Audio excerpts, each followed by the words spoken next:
సనాతన ఉపము ఈరోజు ఎంపీడీఓ గారిని పరామర్శించడానికి వెళ్తున్నాడు. ఏంటి అసలు అంటే, ఎంపీడీఓకి మాజీ ఎంపీపీ ప్రస్తుత ఎంపీపీ కుమారుడికి జరిగినటువంటి ఒక వాగ్వాదానికి సంబంధించి ఎంపీడీఓ మీద మాజీ ఎంపీపీ ప్రస్తుత ఎంపీపీ కొడుకు దాడి చేశాడనే దాని మీద ఈయన పరామర్శకి వెళ్తున్నాడంట ఎంపీడీఓ గారి దగ్గరికి. అసలు ఆ వివాదం ఏంటో నీకు తెలుసా పవన్ కళ్యాణ్? ఈయన మాజీ ఎంపీపీ ప్రస్తుత ఎంపీపీ కుమారుడు. సో ఆయన ఆఫీస్కి వెళ్ళాడు. ఆయన ఎంపీడీఓ దగ్గరికి వెళ్ళినప్పుడు కీస్ అడిగితే ఎంపీడీఓ లేదు, అటెండర్ వస్తాడు, 15 నిమిషాలు వెయిట్ చేయమన్నారు.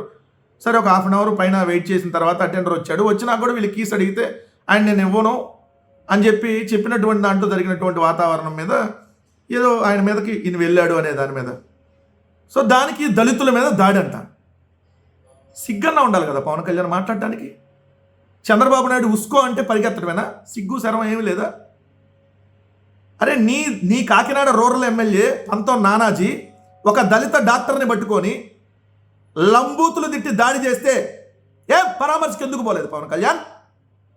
ఉపము సనాతిని ఎందుకు పోలేదు? నీ యలమంచిలి ఎమ్మెల్యే విలేకరుని కిడ్నాప్ చేస్తే ఎందుకు స్పందించలేదు?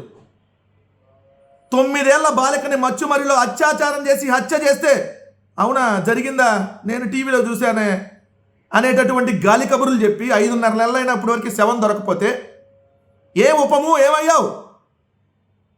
ఇదే నీ నియోజకవర్గం పిఠాపురంలో జాన్ అనేటటువంటి తెలుగుదేశం నాయకుడు 16 ఏళ్ళ అమ్మాయిని రేప్ చేస్తే కనీసం నీ నియోజకవర్గంలో ఉన్నటువంటి ఆ బాలిక మీద రేప్ జరిగితే అమ్మాయిని పరామర్శించలేదే నువ్వు?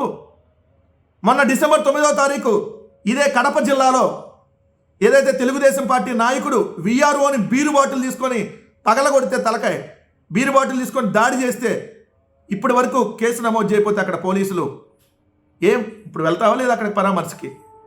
నీ రాజకీయ డ్రామాలు కట్టిపెట్టు పవన్ కళ్యాణ్. నువ్వు మనిషిలాగా ప్రవర్తించు. ఇస్తానన్నటువంటి హామీలు ఏమైనాయి? సూపర్ 6 హామీలను గాలి కొదిలేసి ఇప్పుడు ఇక్కడికి రాజకీయ డ్రామాలు ఆడటానికి డైవర్షన్ పాలిటిక్స్లో భాగంగా చంద్రబాబు నాయుడు ఉస్కో అనగానే పరిగెత్తడం ఆపేసి ఎప్పటికైనా ఒక ఎమ్మెల్యేగా ఒక మనిషిలాగా వ్యవహరించి ఇస్తానన్నటువంటి హామీలని నెరవేర్చేటటువంటి ప్రయత్నం చేయమని చెప్పి చెబుతున్నా. అప్పటికైనా కనీసం బుద్ధిని జ్ఞానం తెచ్చుకొని మనిషిలాగా ప్రవర్తించడం నేర్చుకోమని చెప్తా ఉన్నాం.